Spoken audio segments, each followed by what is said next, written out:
નમસ્તે વિદ્યાર્થી મિત્રો, ધોરણ 11 જે વિષયનું નામ છે અર્થશાસ્ત્ર, જે ધોરણ 1 થી 10 તમે અભ્યાસ કરી લીધો, નવું જ જ્યારે તમે ધોરણ 11 કોમર્સમાં પ્રવેશ કરો છો ત્યારે નવો વિષય, મસ્ત વિષય છે અર્થશાસ્ત્ર. એકદમ ભણવાની મજા આવે એવો વિષય છે આપણો, જેમાં આપણે વર્ષ દરમિયાન 1 થી 11 ચેપ્ટરોનો આપણે અભ્યાસ કરીશું. જેમાં તમારે કે અર્થશાસ્ત્ર એટલે શું, કે અર્થશાસ્ત્રમાં કઈ કઈ બાબતોનું મહત્વ રહેલું છે, તેમાં કઈ કઈ બાબતો સંકળાયેલી છે, માંગ પુરવઠો કેવા પ્રકારનો છે, તેજી મંદી કેવા પ્રકારની છે, જે આ વિષયમાં આપણને ભણવાની ખૂબ જ મજા આવે એવો વિષય છે. જેમાં આપણે વર્ષ દરમિયાન છે 1 થી 11 ચેપ્ટર છે, તમારી બુકમાં અનુક્રમણિકા આપેલી છે, જેમાં અલગ અલગ છે 11 ચેપ્ટરોનો આપણે અભ્યાસ કરીશું. જેમાં પહેલું ચેપ્ટર છે અર્થશાસ્ત્ર વિષય પ્રવેશ, કે અર્થશાસ્ત્રમાં શું છે. સૌથી પહેલો જ ચેપ્ટર હોય તો આપણે વિષયથી જ કોઈ માહિતી નથી, તો સૌથી પહેલાંનું વિષય કે અર્થ શું છે એ માહિતી આપણને સૌથી પહેલાં હોવી જોઈએ. ત્યાર પછી બીજો ચેપ્ટર છે મૂળભૂત ખ્યાલો અને સંકલ્પનાઓ, કે મૂળભૂત ખ્યાલ છે એ અર્થશાસ્ત્રનો છે એ કેવા પ્રકારનો રહેલો છે તેનો આપણે અભ્યાસ કરીશું. ત્રીજું ચેપ્ટર છે માંગ, કે બજારમાં માંગ કેવા પ્રકારની છે. અત્યારે જોઈએ કે માંગ છે એ કેવા પ્રકારની છે. અત્યારે COVID-19ની જે પરિસ્થિતિ આવી એના સતત માંગમાં છે ઘટાડો થતો જોવા મળે છે, પણ વર્ષ દરમિયાન દરેક વખતે માંગમાં છે એ ફેરફાર જોવા મળે છે. ચોથું ચેપ્ટર છે પુરવઠો, કે પુરવઠો કેટલા પ્રમાણમાં સ્ટોક છે, ચોથું ચેપ્ટર છે. પાંચમું ચેપ્ટર છે આવક અને ખર્ચના ખ્યાલો, કે આવક છે સ્થિર ખર્ચ છે, અસ્થિર ખર્ચ છે, એ કેવા છે એનો અભ્યાસ કરીશું. છઠ્ઠું ચેપ્ટર છે બજાર, કે બજારમાં ઇજારો છે, ઇજારે હરીફાઈ છે, અલ્પાક્ષર ઇજારો છે, એ કેવા પ્રકારનો છે, એ છઠ્ઠા ચેપ્ટર બજારમાં આપણે અભ્યાસ કરીશું. ત્યાર પછી છે સાતમું ચેપ્ટર છે ભારતીય અર્થતંત્ર, કે ભારતીય અર્થતંત્ર છે એ કેવા પ્રકારનું છે એનો અભ્યાસ કરીશું.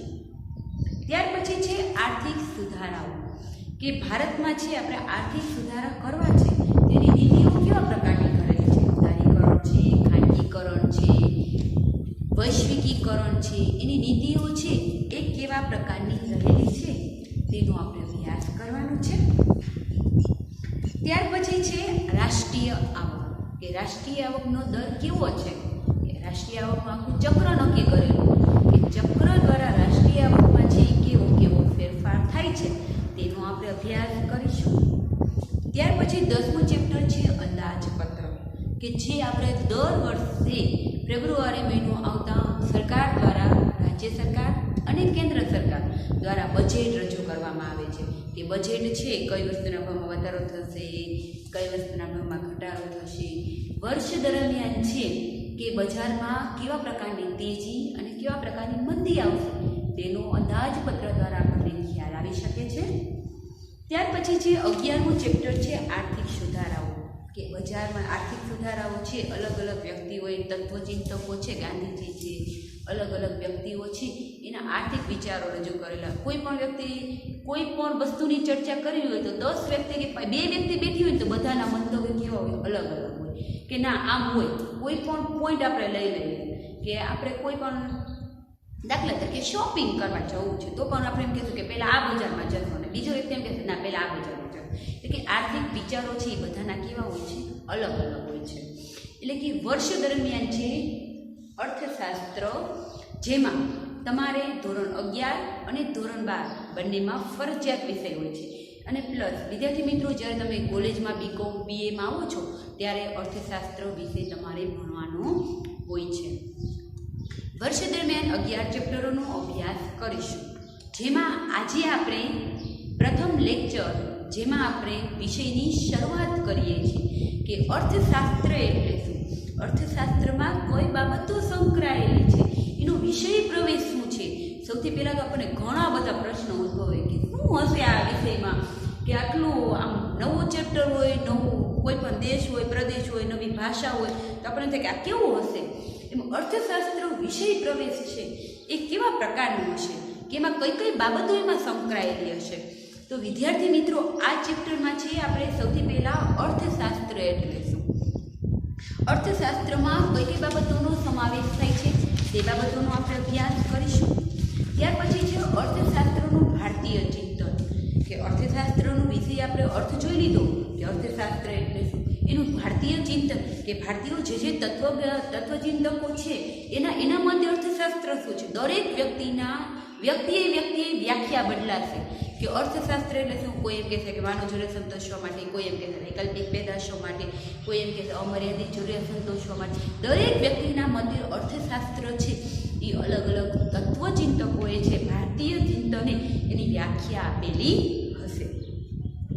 ત્યાર પછી પોઈન્ટ આવે છે પશ્ચિમમાં અર્થશાસ્ત્રનો ઉદ્ભવ અને વિકાસ, કે પશ્ચિમમાં અર્થશાસ્ત્રનો ઉદ્ભવ અને વિકાસ છે એ કેવા પ્રકારનો, એની વ્યાખ્યાઓ કેવા પ્રકારની હતી, કયા કયા તત્વચિંતકો હતા.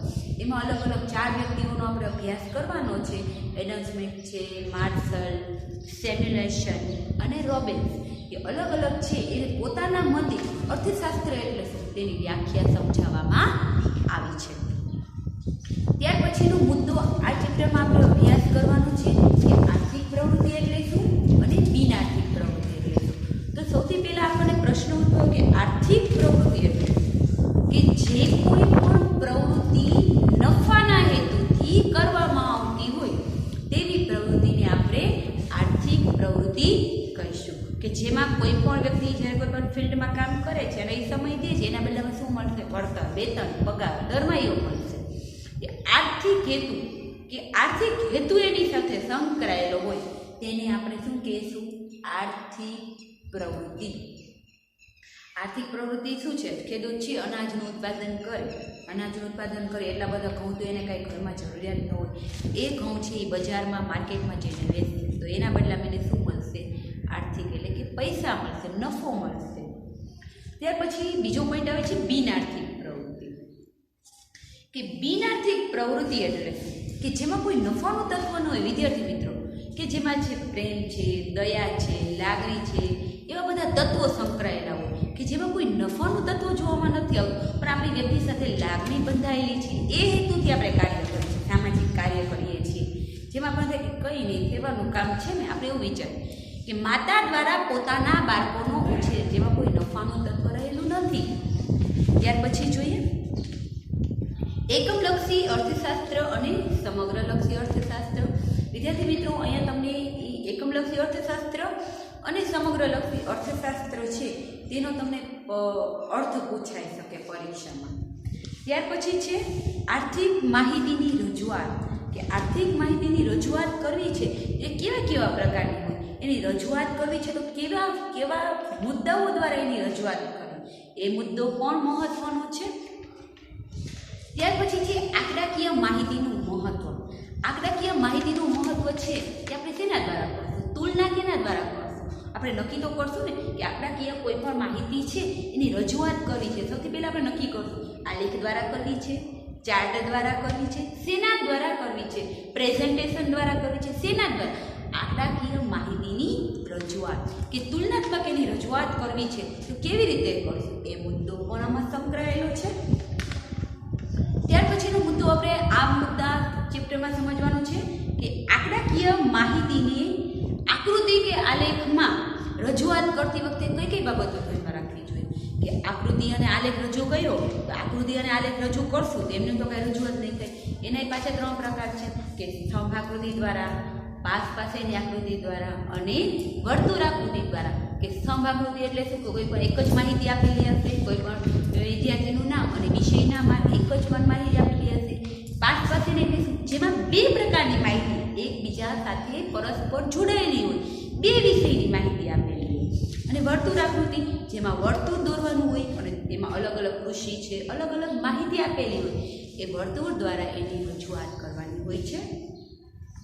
ત્યાર પછીનો છેલ્લો મુદ્દો આ પોઈન્ટમાં આપણે ચેપ્ટરમાં સમજશું કે અર્થશાસ્ત્ર વિષયનું મહત્વ, કે અર્થશાસ્ત્ર વિષયનું મહત્વ શું વ્યવહારિક મહત્વ છે, અને આર્થિક મહત્વ અને વ્યવસાયિક મહત્વ, કે 3 દ્રષ્ટિએનું મહત્વ રહે છે. વિદ્યાર્થી મિત્રો, એ તમને પ્રશ્ન 5 માર્કમાં તમને પરીક્ષામાં પૂછાય છે કે અર્થશાસ્ત્રનું વિષયનું મહત્વ સમજાવો, અથવા તમને મુદ્દા કેટલા પ્રકાર છે એ પણ પૂછાઈ શકે. તો તમારે એમસીક્યુમાં પૂછાય તો તમારે 3 પ્રકાર એના મળે. એક માર્કનો પ્રશ્ન પૂછાય તો 3 મુદ્દા કયા કયા છે તો તમારે નામ પણ એના લખવા પડે. હવે આપણે ચેપ્ટર 1 વિદ્યાર્થી મિત્રો અહીંયા આપણે ચાલુ કરીશું. જે પહેલું ચેપ્ટર છે કે અર્થશાસ્ત્ર વિષય પ્રવેશ છે એ કેવા કેવા પ્રકારનું છે, એમાં વિષય પ્રવેશમાં કઈ કઈ બાબતો સંકળાયેલી છે. કે અર્થશાસ્ત્ર વિષય પ્રવેશમાં અર્થશાસ્ત્ર એટલે શું, પહેલો મુદ્દો આપણને એમ થાય કે અર્થશાસ્ત્રમાં શું હશે. સૌથી પહેલાં જોઈએ તો માનવ છે ને બુદ્ધિશાળી પ્રાણી છે. એના દરેક વખતે નવા નવા વિચાર આવે. હું આમ કહું તો માણસ શું છે, બુદ્ધિશાળી પ્રાણી છે. તેથી તે પોતાની આસપાસની જે કંઈ પણ પરિસ્થિતિ છે એનું શું કરે છે, સતત શું કરે છે, વિશ્લેષણ કરે છે. આજુબાજુ આપણે ક્યાંય જશું તો આપણે એનાલિસિસ કરશું, કેવું છે વાતાવરણ, કેવી મજા આવે છે. વિશ્લેષણ સતત કરે છે. માનવ જીવન સુખરૂપ ચાલે તેવી વ્યવસ્થાઓ ઊભી કરે છે, કે સમાજ વ્યવસ્થા છે, અર્થવ્યવસ્થા છે, રાજ્ય વ્યવસ્થા છે, એ કેવા પ્રકારની છે એ મહત્ત્વનું છે.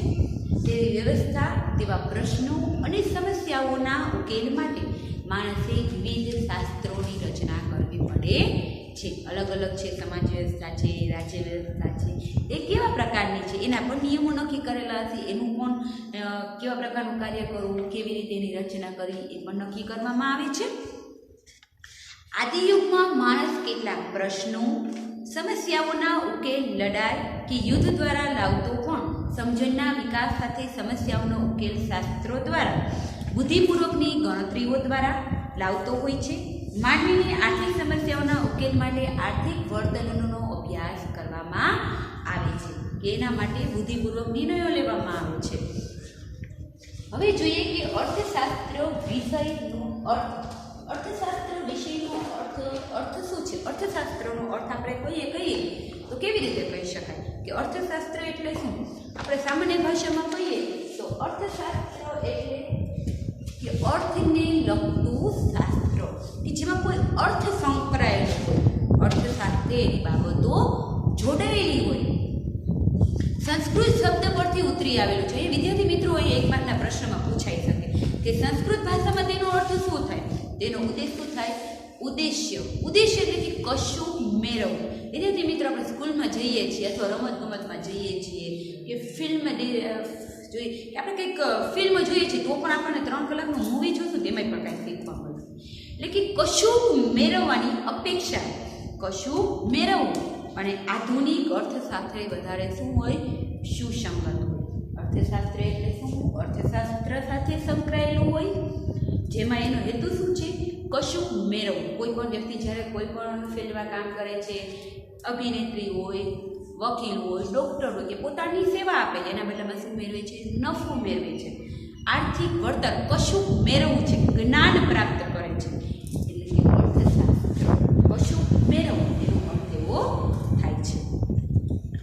વિદ્યાર્થી મિત્રો, એ તમને એમસીક્યુ અથવા એક મને પ્રશ્નમાં પૂછાઈ શકે કે અંગ્રેજી શબ્દ કયા શબ્દ પરથી ઉતરી આવેલો છે. તો ઇકોનોમિક્સ, અંગ્રેજી શબ્દ ઇકોનોમિક્સ શબ્દ છે એ કયા શબ્દ પરથી, ઓકેનોમિક્સ. કયા શબ્દ પરથી, ઓકેનોમિક્સ. વિદ્યાર્થી મિત્રો આ ખાસ ધ્યાન રાખો, અહીંયા પણ તમને 1 માર્ક એમસીક્યુમાં પૂછાઈ શકે છે. પ્રાચીન ગ્રીસમાં ઘર વખરી છે, સરસામાન છે, જે વ્યક્તિગત શું હોય છે, પોતાની માલિકીની હોય છે, જેને ઓકેન્સ કહેવામાં આવે છે. આ ઘરના સરસામાનનું વ્યવસ્થાપન કરતી વ્યવસ્થાને નોમન્સ કહે છે. જે હવે અર્થશાસ્ત્ર એટલે શું, પેલા 2 મુદ્દા જોઈ લઈએ આપણે કે અર્થ સાથે સંકળાયેલો છે. અર્થ એટલે કે કશું મેળવવું. ત્યાર પછી જોઈએ કે ઇકોનોમિક્સ શબ્દ છે એ ઓકેન્સ નોમન્સ પરથી ઉતરી આવેલો છે. અહીંયા તમારે એક પ્રકારના એમસીક્યુ અથવા એક પ્રકારના પ્રશ્નમાં તમને પૂછાઈ શકે. ત્યાર પછી છે અર્થશાસ્ત્રનું ભારતીય ચિંતન, કે અર્થશાસ્ત્રનું જે ભારતીય ચિંતન છે એ કેવા પ્રકારનું હોઈ શકે. ભારતમાં છે ને સભ્યતા અને સંસ્કૃતિ ઇતિહાસ છે ને 5000 વર્ષથી વધુ જૂનો છે.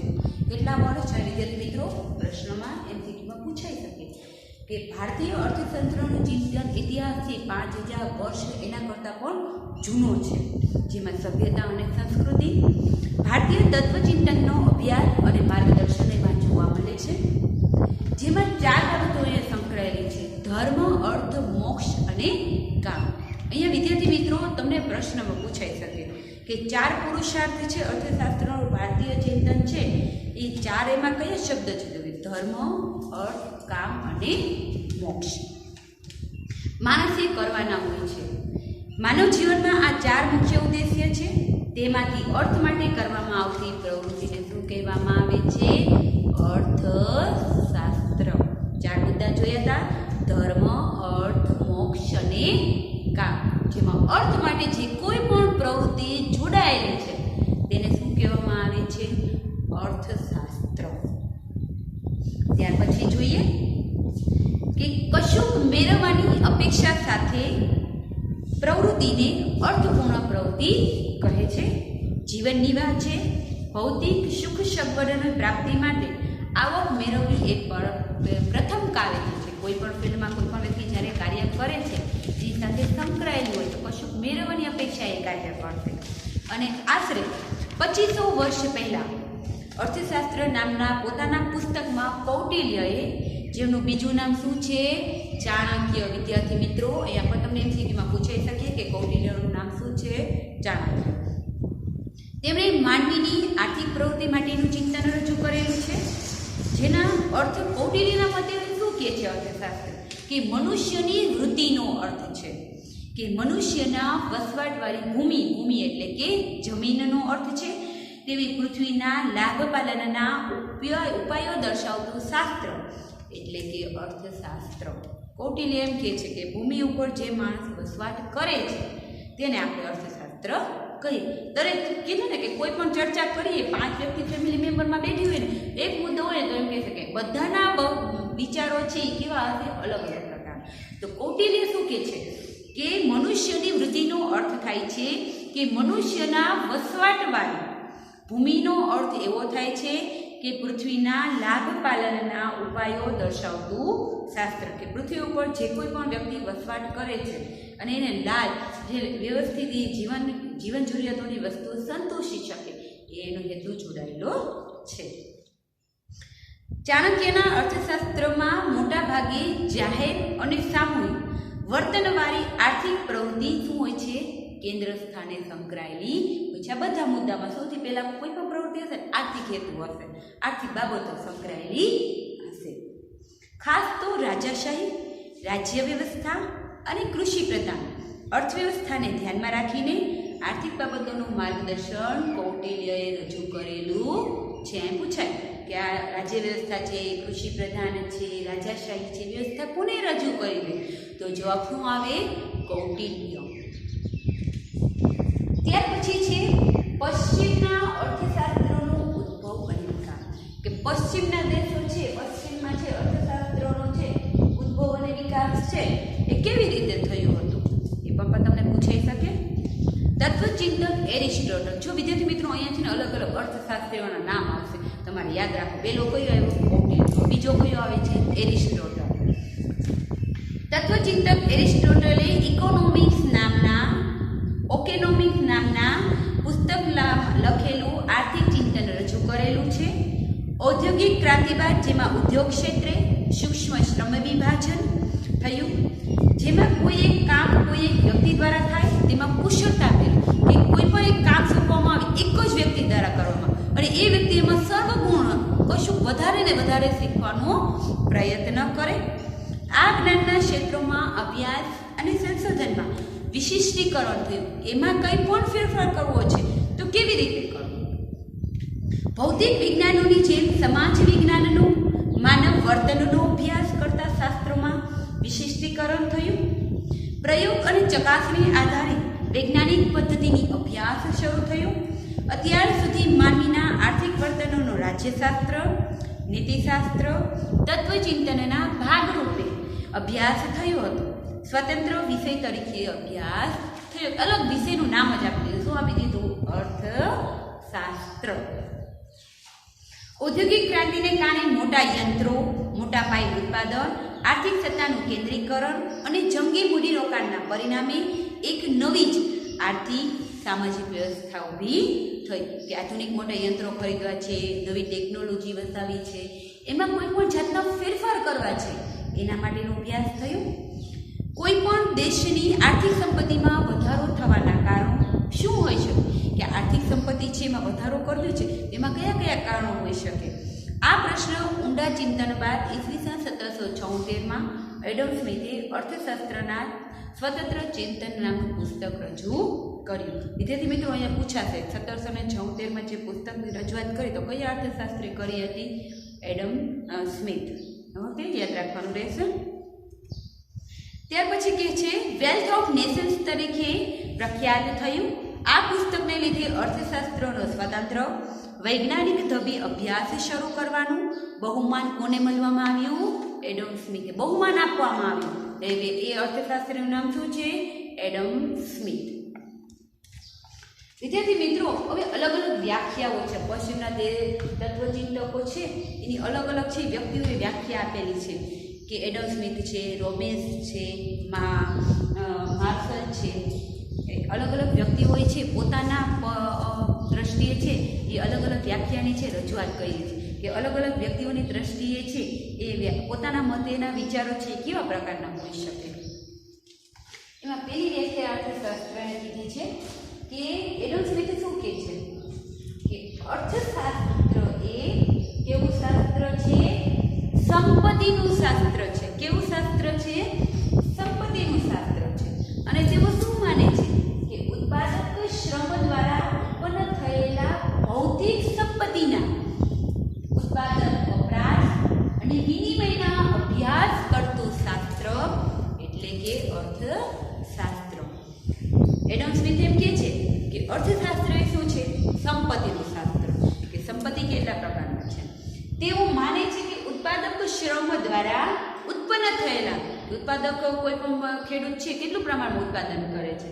ઉત્પન્ન થયેલા ભૌતિક સંપત્તિના, ભૌતિક એટલે કે આપણે જોઈ શકીએ, અભૌતિક એટલે કે જોઈ ન શકીએ તેવી વસ્તુ, ભૌતિક સંપત્તિના ઉત્પાદન અને વપરાશ. એ ઉત્પાદન કેટલા પ્રમાણમાં થાય છે અને ઉત્પાદન થયા પછી કેટલા વ્યક્તિઓ તેનો વપરાશ કરે છે, અને વિનિમયનો અભ્યાસ કરતું શાસ્ત્ર એટલે કે વિનિમય એટલે કે વસ્તુનું વેચાણ કેટલું થાય છે, વસ્તુની આપલે કેટલા પ્રમાણમાં થાય છે, તેનો અભ્યાસ કરતું શાસ્ત્ર એટલે કે અર્થશાસ્ત્ર.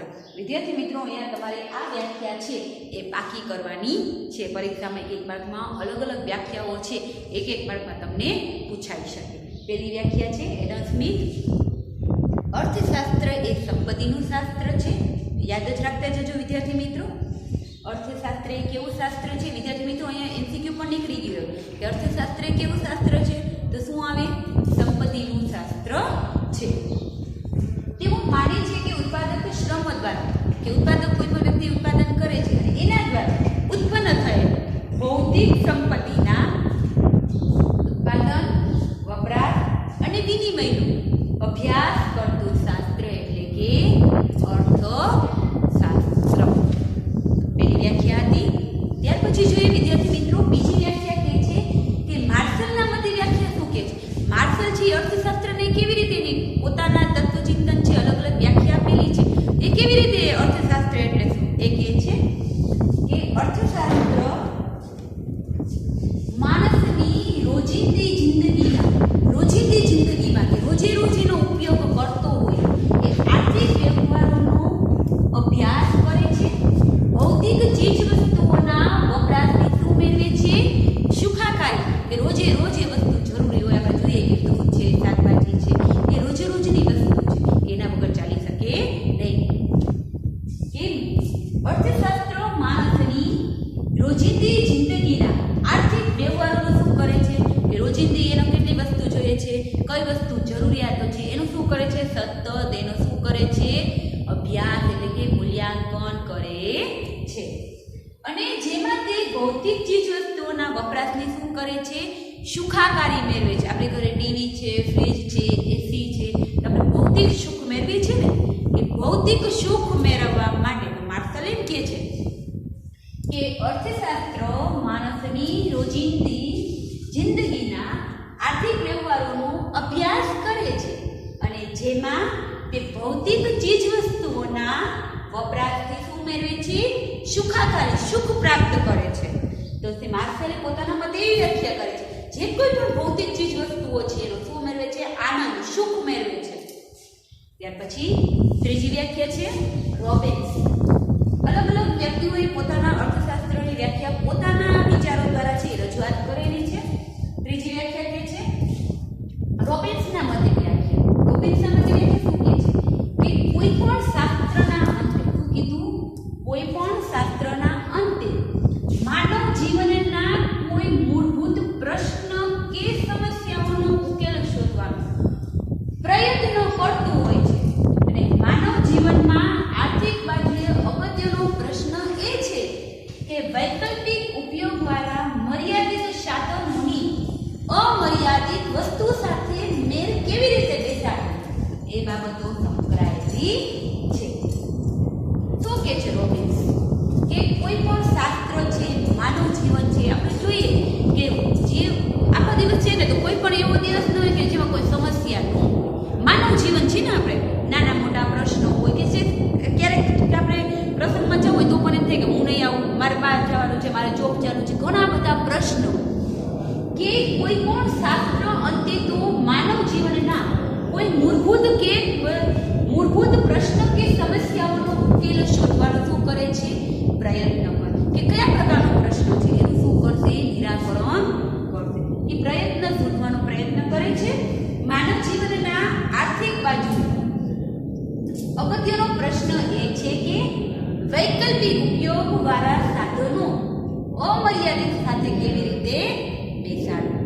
કે વિકલ્પો હોય, જ્યારે કોઈ પણ વસ્તુ, જ્યારે જીવનમાં વિકલ્પ આવે ને ત્યારે આપણે એનું એનાલિસિસ કરવું થોડુંક શું થઈ જાય? અઘરું થઈ જાય. કે કયો વિકલ્પ પસંદ કરો? વિદ્યાર્થી મિત્રો, તમે ધોરણ 10 પાસ કરી દીધું, તમારી સામે વિકલ્પ આવ્યો કે આર્ટ્સ લેવું, સાયન્સ લેવું કે કોમર્સ લેવું. ત્રણ વિકલ્પમાંથી એક વિકલ્પ, શ્રેષ્ઠ વિકલ્પ આપણે પસંદ કરશું કે હું કોમર્સ લઈશ ને તો હું સારામાં સારો માર્ક્સ 12મા ધોરણમાં ઉત્તીર્ણ થઈશ. વિકલ્પ આપણો શું થયો? યોગ્ય થયો. કે વૈકલ્પિક ઉપયોગ, અને એમાંથી કોઈ એક વિકલ્પ આપણે પસંદ કરવું. ત્યાર પછી ચોથી વ્યાખ્યા કે છે સેમ્યુલેશનની વ્યાખ્યા. સેમ્યુલેશન એમ કે છે કે અલગ અલગ સમાજ કેવી રીતે પોતાના અછતવાળા સાધનો દ્વારા અગત્યની જરૂરિયાતોનું ઉત્પાદન કરે છે અને જુદા જુદા લોકો વહેંચે છે અને અર્થશાસ્ત્રનો શું કરે છે? અભ્યાસ કરે છે. કે કોઈ પણ સેમ્યુલેશન એમ કહે છે કે સમાજ કેવી રીતે પોતાના અછતવાળા સાધનો એટલે શું? બજારમાં એનો પૂરતા પ્રમાણમાં સ્ટોક ન હોય. અછતવાળા સાધનો દ્વારા અગત્યની જરૂરિયાતોનું શું કરે છે? કે જે વસ્તુ ફરજિયાત હોય એ વસ્તુનું શું કરશે? ઉત્પાદન કરશે. કારણ કે બજારમાં અત્યારે પૂરતા પ્રમાણમાં સ્ટોક ન હોય, અછત હોય બજારમાં એ વસ્તુ. અને જુદા જુદા લોકો વચ્ચે વહેંચે છે કે જેટલા પ્રમાણમાં સ્ટોક છે એ લોકો વચ્ચે વહેંચણી કરી દેવામાં આવે છે. અને તેનું શું કરે છે? અર્થશાસ્ત્ર એનો શું કરે છે? અભ્યાસ કરે છે. સેમ્યુલેશન અલગ અલગ વ્યાખ્યા આપેલી છે. સમાજ કેવી રીતે પોતાના અછતવાળા સાધનો કે મોટા પ્રમાણમાં માલનો સ્ટોક ન હોય, અગત્યની જરૂરિયાતોનું શું કરે છે? કે જે વસ્તુ વિના ચાલી શકે નહીં એ વસ્તુનું શું કરે છે? ઉત્પાદન કરે છે. અને જુદા જુદા લોકો વચ્ચે શું કરે છે? એની વહેંચણી કરે છે. અને વહેંચણી કરી અને તેનો શું કરે છે? સતત તેનો અભ્યાસ કરે છે. તો વિદ્યાર્થી મિત્રો, અહીંયા છે અલગ અલગ છે આપણે અર્થશાસ્ત્ર અનુક્રમણિકા એટલે કે વર્ષ દરમિયાન કેટલા ચેપ્ટરોનો આપણે અભ્યાસ કરવાનો છે? 11 ચેપ્ટર જે આપણે જોઈ લીધા. ત્યાર પછી આપણે અલગ અલગ અર્થશાસ્ત્ર એટલે શું? તો કે અર્થને લગતું શાસ્ત્ર, કશુંક મેળવવું તેમાંથી પ્રાપ્ત કરવું. આપણે રિવિઝન કરી લઈએ એકવાર કે કશુંક મેળવવું. ત્યાર પછી અર્થશાસ્ત્રનું ભારતીય ચિંતન છે એ કેવા પ્રકારનું? કે જેમાં ધર્મ છે, અર્થ છે, કામ છે, મોક્ષ છે, એ 4 બાબતો સંકળાયેલી. જેમાં અર્થને લગતી બાબતો છે તે અર્થશાસ્ત્ર તરીકે ઓળખવામાં આવે છે. ત્યાર પછી પશ્ચિમના અર્થશાસ્ત્રનો ઉદ્ભવ અને વિકાસ. એમાં વિદ્યાર્થી મિત્રો અલગ અલગ 4 વ્યાખ્યા અલગ અલગ વ્યક્તિઓએ છે વ્યાખ્યા આપેલી છે. એમાં પહેલું છે એડમ સ્મિથ, માર્શલ, રોબિન્સ અને સેમ્યુલેશન. એકવાર જોઈએ એડમ સ્મિથ શું કહે છે? કે અર્થશાસ્ત્ર એ સંપત્તિનું શાસ્ત્ર છે. તેઓ ઉત્પાદક શ્રમ દ્વારા ઉત્પન્ન થયેલ ભૌતિક સંપત્તિના ઉત્પાદન, વપરાશ અને વિનિમયનો અભ્યાસ કરતું શું છે? શાસ્ત્ર છે. ઉત્પાદન કરે છે ભૌતિક અને એનું શું કરે છે? વિનિમય કરે છે. એટલે એડમ સ્મિથ પોતાને વ્યાખ્યામાં એમ કહે છે કે આને આપણે અર્થશાસ્ત્ર કહી શકાય. માર્શલ શું કહે છે કે અર્થશાસ્ત્ર માણસની રોજિંદી જિંદગીના કે આર્થિક રોજિંદી જિંદગીમાં એનો જે હાલે છે એનું જીવન રોજિંદી સવારથી સાંજ સુધીનું રૂટીન, તો આર્થિક વ્યવહારોનો શું કરે છે કે આ દિવસ દરમિયાન એને કેટલી ઇન્કમ જોઈએ કે કેટલી એનો રોજનો ખર્ચો છે એનું સતત શું કરે છે? અભ્યાસ કરે છે, જેમાં ભૌતિક ચીજ વસ્તુઓનું શું કરે છે? સુખાકારી મેળવે છે એમ કહે છે. ત્યાર પછી રોબિન્સન કહે છે ત્રીજી વ્યાખ્યા કે કોઈ પણ શાસ્ત્ર અંગે માનવ જીવનના જે કોઈ પણ મૂળભૂત પ્રશ્નો કે સમસ્યાઓનો શું કરે છે? ઉકેલ મેળવવાનો પ્રયત્ન કરે છે. અને માનવ જીવનમાં આર્થિક બાજુ સાથે અગત્યનો પ્રશ્ન એ છે કે વૈકલ્પિક ઉપયોગ દ્વારા મર્યાદિત સાધનોનો અમર્યાદિત વસ્તુ સાથે શું બેસાડે છે? મેર બેસાડે છે, એની સાથે પણ સંકળાયેલું હોય. ચોથી વ્યાખ્યા છે ફેમિનિઝમ. સમાજ કેવી રીતે પોતાના અછતવાળા સાધનો કે બજારમાં અછત છે એ વસ્તુ અગત્યની જરૂરિયાતો વચ્ચે જેટલા પ્રમાણમાં સ્ટોક છે એ લોકો વચ્ચે વહેંચી દે એનો સતત શું કરે છે? અભ્યાસ કરે છે. તો વિદ્યાર્થી મિત્રો, આજનું તમારે હોમવર્ક છે 4 વ્યાખ્યા તમારી બુકમાં લખવાની છે. પહેલી વ્યાખ્યા છે એડમ સ્મિથ, બીજી વ્યાખ્યા છે માર્શલ, ત્રીજી વ્યાખ્યા છે રોબિન્સ અને ચોથી વ્યાખ્યા છે સેમ્યુએલ્સન. તો વિદ્યાર્થી મિત્રો, આજના હોમવર્કમાં તમારે છે અર્થશાસ્ત્રની 4 અલગ અલગ વ્યાખ્યાઓ છે એ એકવાર છે હોમવર્કમાં લખવાની છે. Thank you.